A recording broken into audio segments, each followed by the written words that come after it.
आज की रेसिपी मेरे दोस्तों के नाम।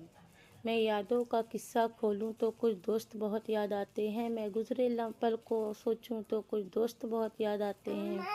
मैं यादों का किस्सा खोलूं तो कुछ दोस्त बहुत याद आते हैं। मैं गुजरे पल को सोचूं तो कुछ दोस्त बहुत याद आते हैं। अब जाने कौन सी नगरी में आबाद हैं जाकर मुद्दत से मैं देर रात तक जगूं तो कुछ दोस्त बहुत याद आते हैं। कुछ बातें थी फूलों जैसी, कुछ लहजे खुशबू जैसे थे। कुछ बातें थी फूलों जैसी, कुछ लहजे खुशबू जैसे थे। मैं शहर चमन में टहलूं तो कुछ दोस्त बहुत याद आते हैं। सबकी ज़िंदगी बदल गई है, सबकी ज़िंदगी बदल गई है। किसी को घर की जिम्मेदारियों ने से फुर्सत नहीं, किसी को दोस्तों से की ज़रूरत नहीं। सबकी ज़िंदगी बदल गई है, किसी को घर की जिम्मेदारियों से फुर्सत नहीं तो किसी को दोस्तों की ज़रूरत नहीं। सारे दोस्त गुम हो गए हैं, तुम से तुम और आप हो गए हैं। सारे दोस्त गुम हो गए हैं, तुम से तुम और आप हो गए हैं। मैं गुजरे पल को सोचूं तो कुछ दोस्त बहुत याद आते हैं। धीरे धीरे उम्र कट जाती है, धीरे धीरे उम्र कट जाती है, पुस्तक बन जाती है। कभी किसी की याद बातों में तड़पाती है और कभी यादों के सहारे ज़िंदगी कट जाती है। किनारे पर सागर के खजाने नहीं आते, किनारे पर सागर के खजाने नहीं आते। फिर जीवन में वो दोस्त पुराने नहीं आते।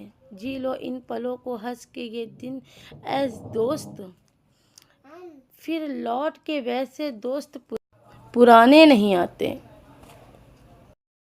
मैंने बनाया है पालक पनीर। यहाँ पनीर का शेप आप देख सकते हैं। ये मैंने होममेड पनीर रखी है। ये मैंने खुद ही बनाया था घर पर। और बाहर के पनीर में शेप होते हैं क्योंकि वो कंटेनर में बनाए जाते हैं। मैंने ये हरे चने को हल्दी वाले पानी में बॉईल किया था, इससे ये नरम हो जाए। पालक और पनीर को मैंने गर्म पानी में सिर्फ रखा था, बॉयल नहीं किया था। ध्यान रखिएगा, बॉयल नहीं करना है। बॉयल करने से पालक ब्लैक ब्लैक नज़र आएंगे और टेस्ट में भी थोड़ा हट कर आएंगे। आपने ध्यान दे रखिएगा। मैंने पालक को जब पेस्ट बनाने के लिए निकाला है तो वो ताज़े ताज़े थे क्योंकि मैंने बॉयल नहीं किया था, सिर्फ उसमें रखा था ये नरम हो जाए। आप इस तरह से बनाइए, बहुत टेस्टी बनते हैं ये पालक पनीर, ये बहुत टेस्टी होते हैं।